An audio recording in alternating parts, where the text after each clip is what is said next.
Bonjour, nous sommes sur la chaîne Perdition idéologique et nous allons continuer nos discussions qui sont dédiées aux idéologies contemporaines.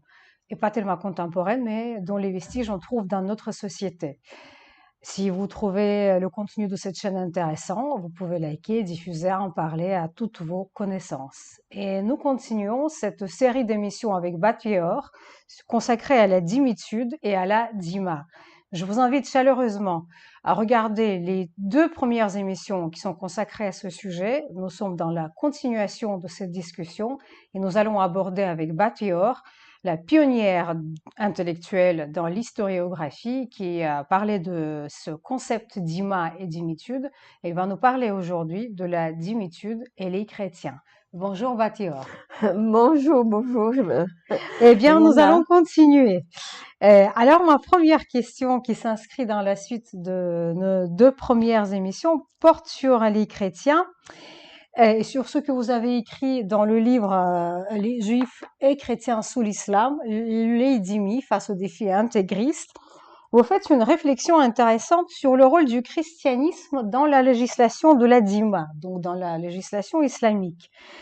Parce que la domination arabe succède à la théocratie byzantine, qui était très intolérante, et vous l'expliquez dans les deux premières émissions.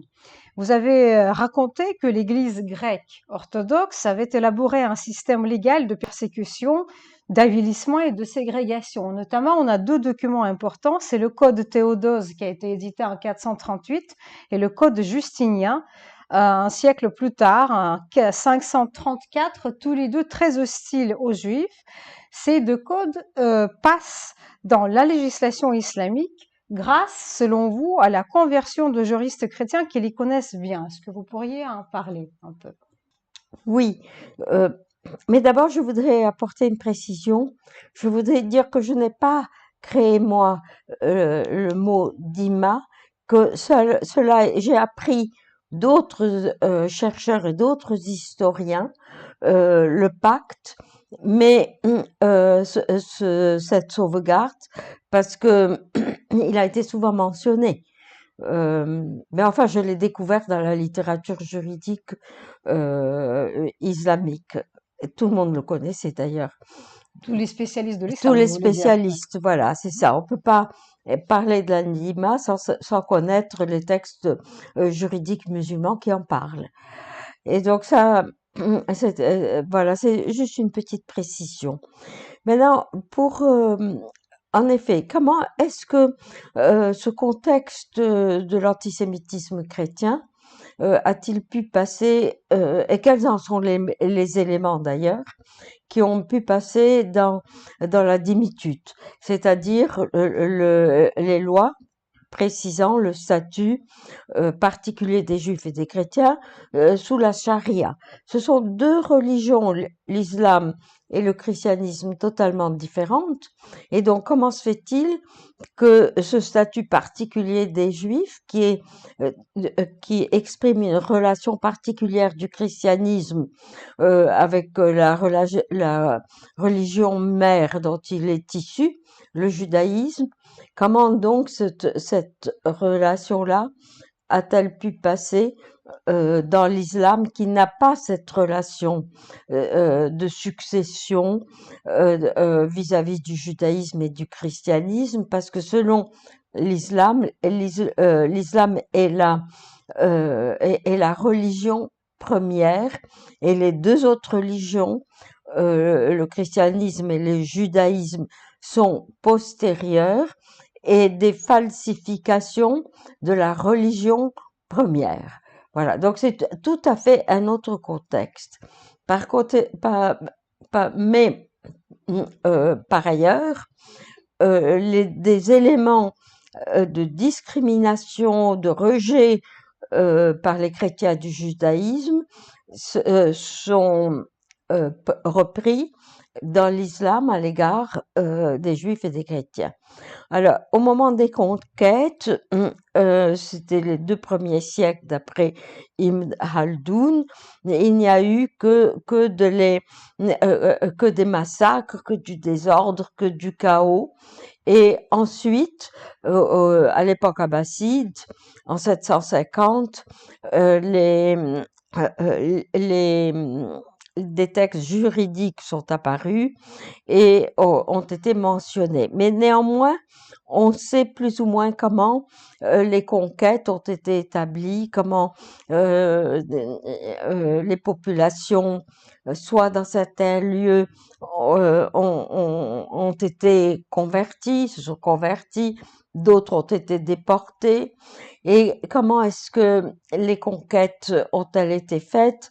Eh bien, très souvent, on observe que dans les pays chrétiens conquis, il y a il y a une caste généralement religieuse ou royale.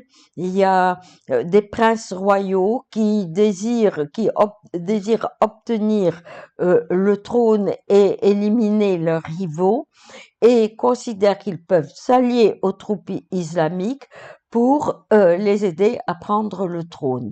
Alors, cela est apparu dans la conquête de l'Espagne, qui a été faite avec l'aide d'un parti pro-islamique à l'intérieur donc de l'Espagne à l'époque, et qui a facilité la conquête du pays. Et parmi donc ces personnes qui ont établi une collusion avec les vainqueurs musulmans, les armées musulmanes, il y avait des patriarches, des prêtres, des évêques et également des princes royaux qui ambitionnaient de devenir eux-mêmes, de prendre le pouvoir royal. Donc, il y a toujours eu, et on examine la même combinaison dans la conquête de l'Empire byzantin,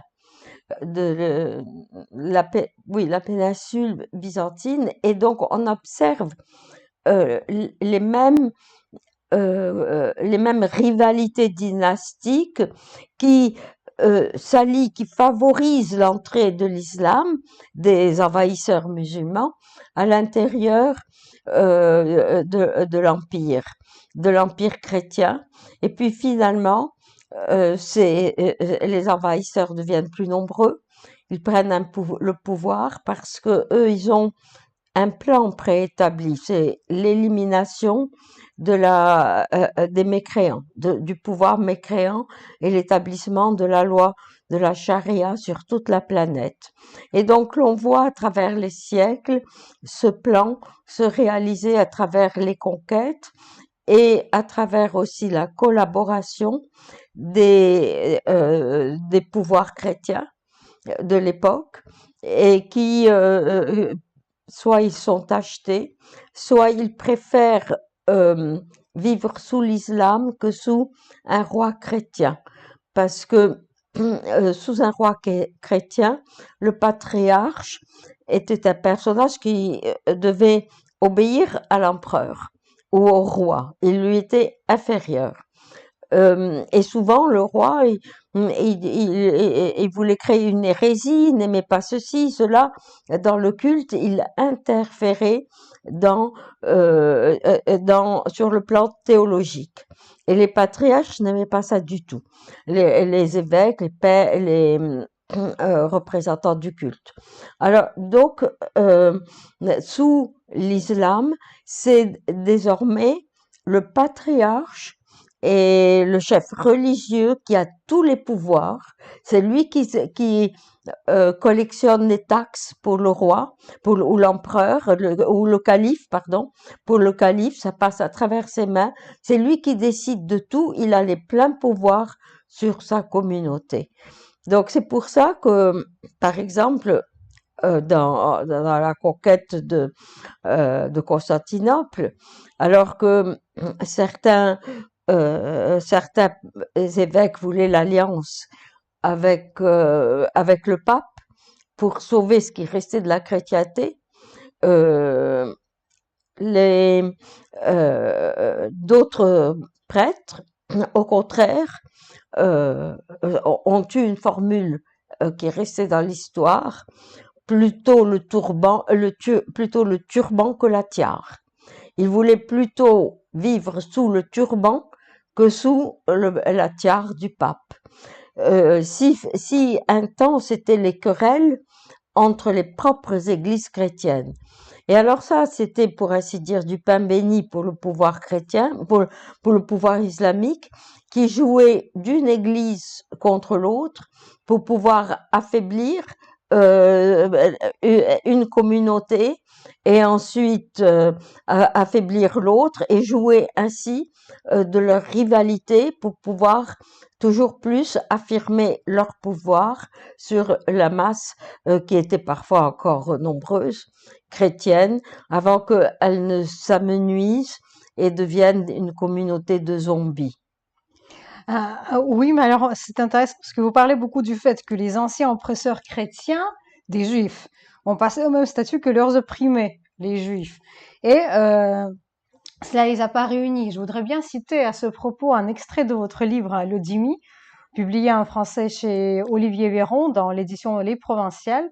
Vous dites: l'ironie de l'histoire. Dans les territoires passés sous la domination, l'islam trouvait pour détruire le christianisme oriental le remarquable outil d'oppression élaboré et perfectionné par l'Église byzantine contre Israël. Parvenus aux faillites de leur puissance et alors même qu'ils concevaient la législation anti-juive, les pères de l'Église préparaient simultanément, agents inconscients de l'histoire, la destruction dans l'œuf du christianisme oriental. Et de même que l'Église démontrait par l'abjection d'Israël la supériorité de son dogme, ainsi l'islam à son tour, jetant l'opprobre sur l'Église, démontrait sa propre supériorité. Oui, c'est exactement cela. Il y a beaucoup de... l'islam a emprunté au christianisme non seulement l'essentiel de la législation du statut du dhimmi, des lois qui représentent le statut du dhimmi, appliqué contre les chrétiens, mais qui a détruit la chrétienté. Parce il y a eu d'abord la guerre de conquête, mais sur des populations qui étaient majoritaires, qui avaient une culture extraordinaire pour l'époque. C'était vraiment les phares de la civilisation. Et progressivement, par ces lois de la démitude créées pour détruire le judaïsme, c'est le christianisme qui a été détruit lui-même et qui a disparu de ces territoires. Alors, on pourrait croire que dans un malheur commun, les communautés pourraient communier. Eh bien, parfois cela arrive.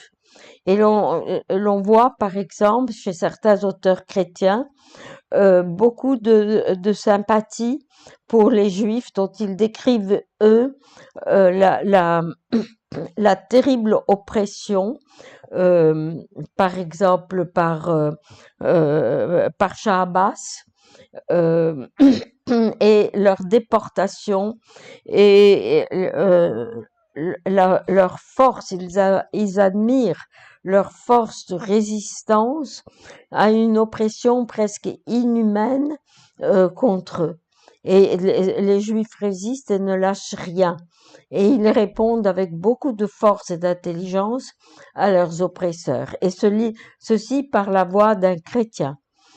Et donc, on peut voir cela, et également quand ils décrivent la déportation des Juifs de certaines villes, et exécutés aussi par leurs oppresseurs communs. Et on voit aussi parfois quand les chrétiens sont opprimés, plus que les Juifs, à cause des guerres, à cause des croisades, par exemple. Alors les chrétiens à ce moment étaient très opprimés, très persécutés, et parce qu'on pensait qu'ils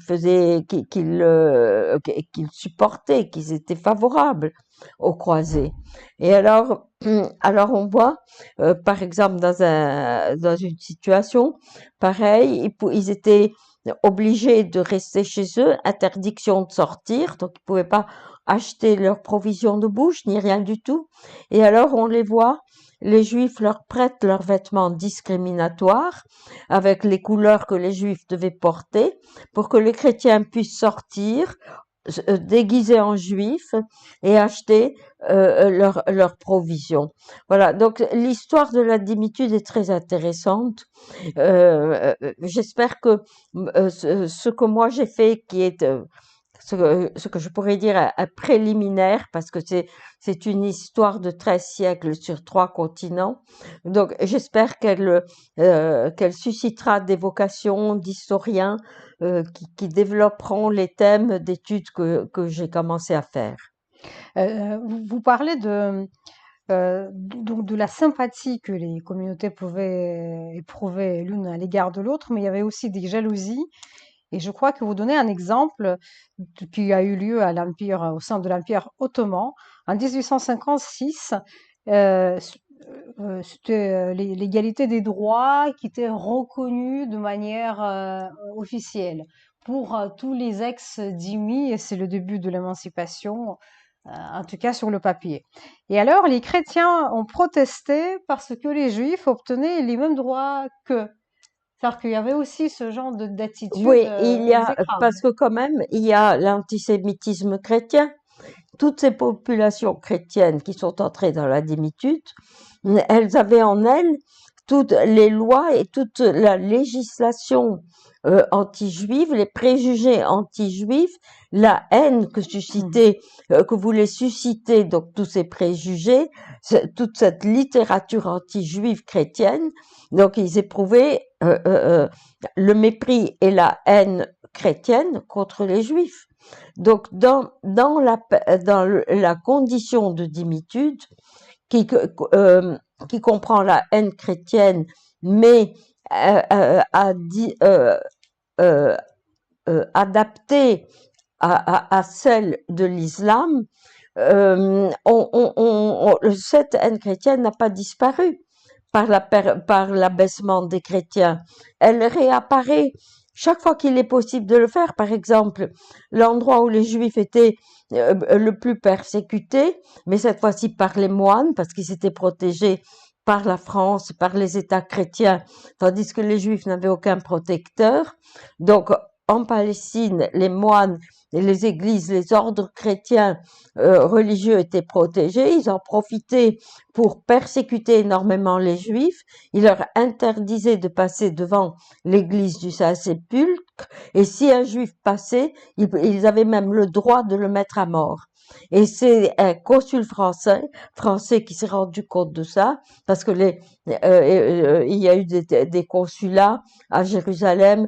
Seulement, le premier, ça a été le consul anglais en 1839, et le français a suivi, le consul français 2 ou 3 ans plus tard. Donc, on a des descriptions de la condition juive en Palestine qui est vraiment la plus misérable qui soit. Et parce que là, il subit la persécution des deux religions. Et donc, j'en ai publié quelques-unes de ces descriptions.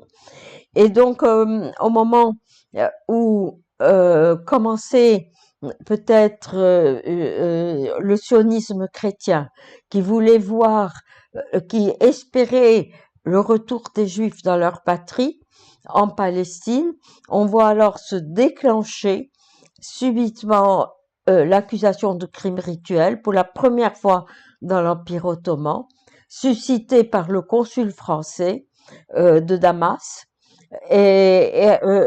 en lien avec le gouverneur égyptien, parce qu'à l'époque la Syrie était gouvernée par Mohamed Ali, qui était très influencé par la France. L'Égypte, vous voulez dire. Pardon? L'Égypte, L'Égypte, pardon, oui. qu'est-ce que j'ai dit? La Syrie.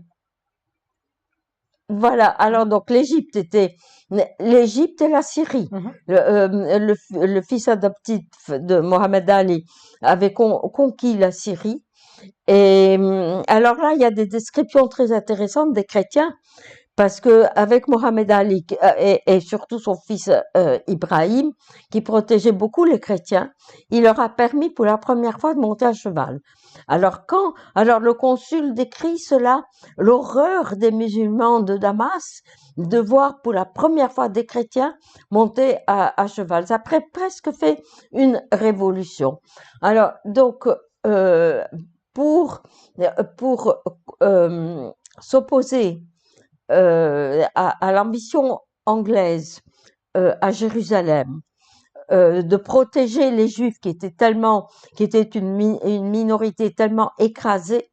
Alors le consul français a inventé cette accusation de meurtre rituel et de façon à ce que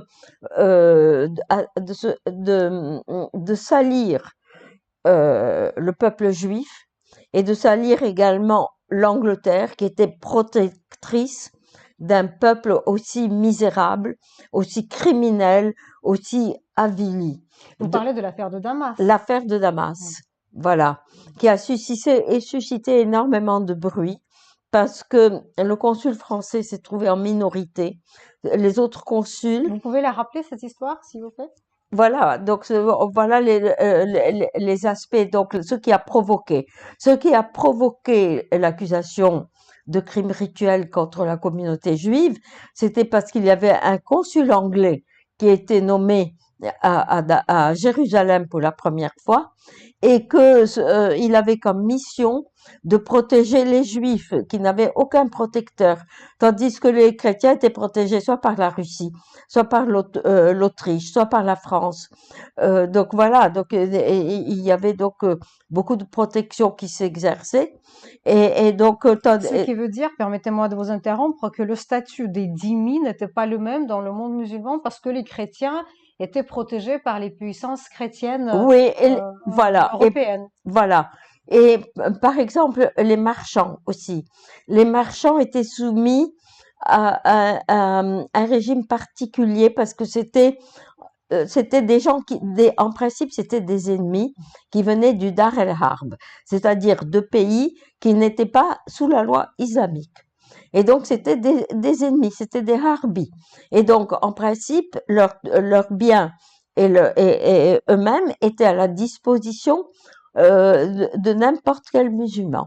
Alors, ce principe empêchait tout commerce, parce qu'on ne pouvait pas commercer. Et donc, c'était dans l'intérêt du sultan de développer les liens commerciaux avec les pays européens. Donc, on a créé un système spécial de juridiction, de loi, pour empêcher les marchands chrétiens d'être assaillis ou mis à mort par des musulmans qui les prenaient pour des ennemis. Et donc ces chrétiens vivaient dans des fondouks, dans des endroits spéciaux pour eux, où les portes étaient fermées, où ils étaient gardés par des gendarmes musulmans, et donc des gardes musulmans pour qu'on puisse pas s'attaquer à eux, ni à leurs marchandises. Alors, ces commerçants européens, ils étaient sous la juridiction de leur consul, puisque les dhimmi ne pouvaient pas accuser un agresseur musulman. Donc, ils vivaient, c'était un système donc spécial qu'on appelait les capitulations, et était protégé par les lois de son pays. Et les sultans acceptaient cela. Alors, donc, pour les juifs, ils n'avaient aucun protecteur. Mais les commerçants qui avaient peur de s'avancer dans les profondeurs du pays, comptaient sur les chrétiens dhimmi et des juifs dhimmi pour leur apporter des objets de commerce, etc., ce qu'ils voulaient acheter. Alors, donc, pour faire leur commerce à l'intérieur du pays.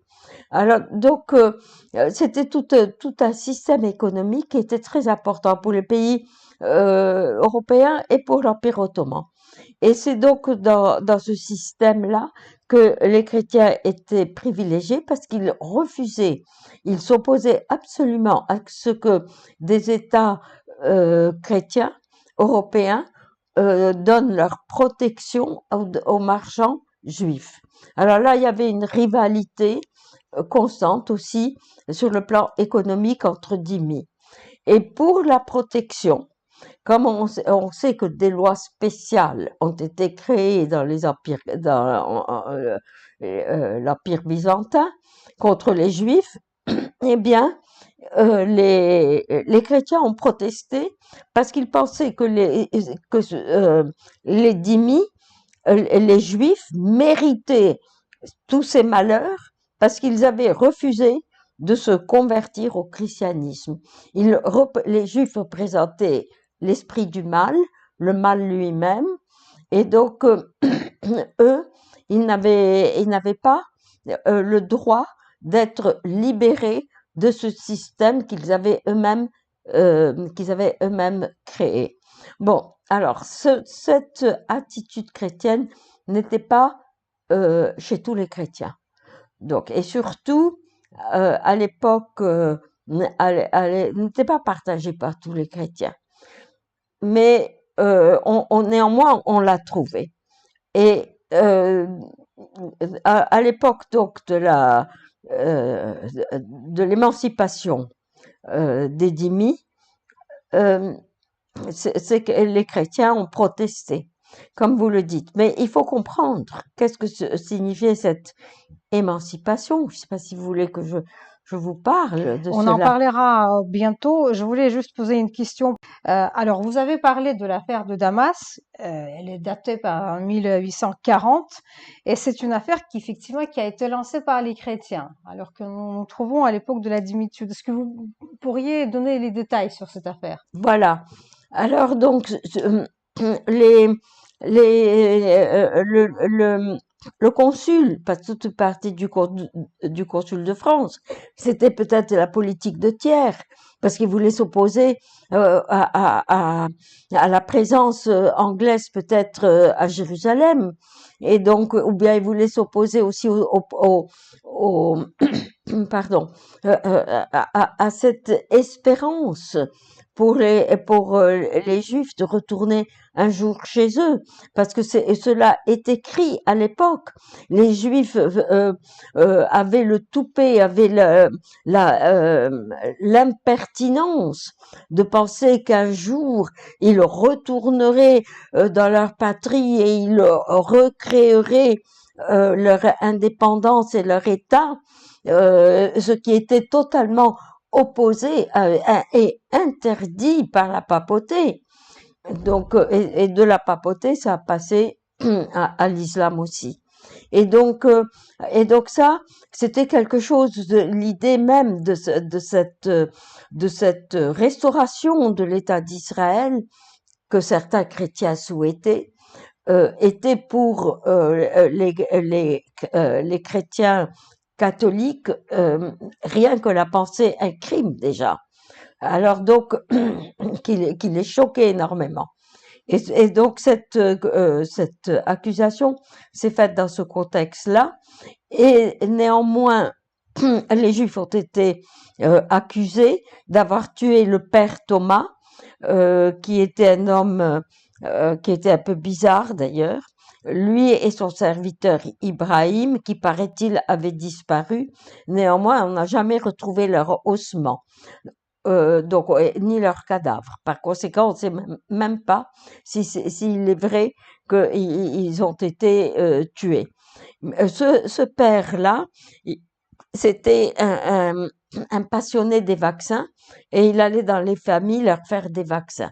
Alors, à cette époque, on ne sait pas quel vaccin il faisait et quel était le résultat de ces vaccins et s'il n'y a pas eu des familles qui ont voulu se venger de ces vaccins.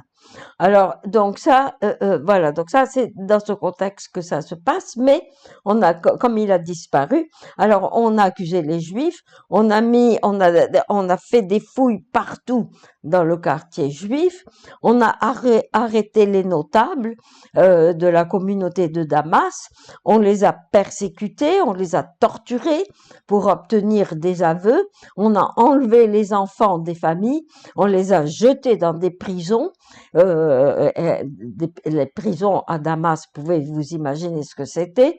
Les enfants pleuraient tout le temps. Les mères étaient près de la prison, en train de supplier qu'on les laisse entrer en larmes et en train d'essayer de consoler leurs enfants. Et donc c'était quelque chose d'absolument horrible à voir. Et tout cela, c'était à Damas, c'était pas à Jérusalem. Donc il y avait beaucoup de consuls à Damas. Et alors ça a totalement révolutionné la communauté internationale des consuls diplomatiques qui ont écrit des lettres d'indignation à leur gouvernement. Et alors la communauté juive savait pas quoi faire de Damas contre tout ça. On a exigé des énormes rançons et en plus des foules énormes de chrétiens et de musulmans réclamaient la mise à mort de toute la communauté. Et on voyait donc l'union ici, dans les écrits de l'époque, on trouve alors, voilà, les chrétiens et les musulmans doivent s'unir pour se protéger des maléfices et de la des Juifs. des crimes des Juifs, on doit s'unir pour se protéger d'eux, etc. Alors, donc, toute cette situation-là a créé beaucoup de bruit et les Juifs ont écrit à la communauté anglaise à Londres, la communauté juive, en leur demandant de l'aide pour pouvoir payer les gens des rançons pour pouvoir libérer les enfants. Alors quand les Juifs de Londres ont appris tout ça, et également Adolphe Crémieux, alors ils ont demandé au roi à l'époque donc de les laisser partir en tant que délégation anglaise pour voir le pacha d'Égypte qui contrôlait la Syrie. Et donc ils ont été voir, c'était Salomon Munk, un savant à l'époque orientaliste, et Adolphe Crémieux, un personnage politique important, et c'était Montefiore, Moïse Montefiore. Et donc tous les trois ont été en Égypte, ils ont au Caire. Je ne sais pas si c'est la résidence du Pacha était au Caire ou à Alexandrie. Et donc ils ont été le voir et ils lui ont prouvé que ça n'existait pas dans le judaïsme, cette accusation et tout cela. Et donc Le crime rituel, vous voulez dire, ça le crime n'existe pas dans le rituel, judaïsme. mais c'était plutôt la pression de l'Angleterre, parce que tout ça, vous savez, les Juifs peuvent envoyer des délégations, ça fait pas une grande affaire. Mais quand l'Angleterre, Londres, qui contrôlait d'une certaine façon l'empire ottoman, dont elle avait chassé l'influence française.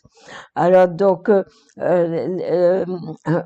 alors le sultan de Constantinople, parce que Mohamed Ali était un pacha, c'était un Mm. fonctionnaire du sultan. Il exécutait les ordres du sultan. Alors donc, c'était un gouverneur. Et alors le sultan de Constantinople lui a ordonné tout de suite d'arrêter tout ça.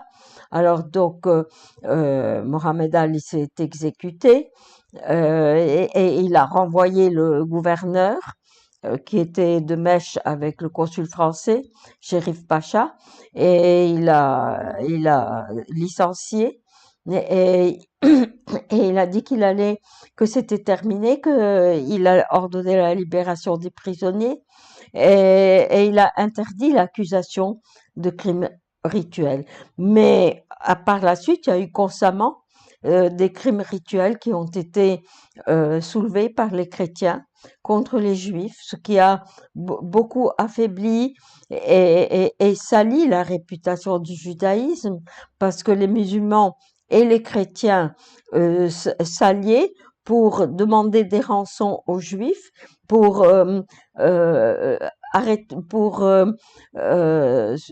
libérer ceux qu'ils avaient arrêtés, et donc ça a empoisonné la vie des Juifs. Voilà, c'était aussi un des éléments très importants, malheureusement, dans le conflit en Orient, entre le christianisme d'Orient fondamentalement anti-juif et les juifs d'Orient. Donc voilà, la guerre judéo-chrétienne a continué quand même dans la dimitude. Oui, ce qui montre que de même le Et malheur, ça continue jusqu'à maintenant. oui, D'ailleurs, il n'y bien a qu'à sûr. voir qu'est-ce que les évêques disent ou les patriarches orientaux Mais nous en disent de l'État parlerons. d'Israël. Bien sûr, nous en parlerons dans une autre émission où nous Oui. allons aborder les questions de la dimitude et cette alliance un peu étrange entre les opprimés et les oppresseurs qui persiste encore aujourd'hui et qu'on peut Ben, tout le observer. XXe siècle, n'est-ce pas, avec le nazi-islamisme. Bien sûr, on parlera de tout ça à la prochaine fois. Un grand merci pour tout ce que vous avez raconté, Batior, et à notre prochaine émission. Merci à Merci, vous. merci.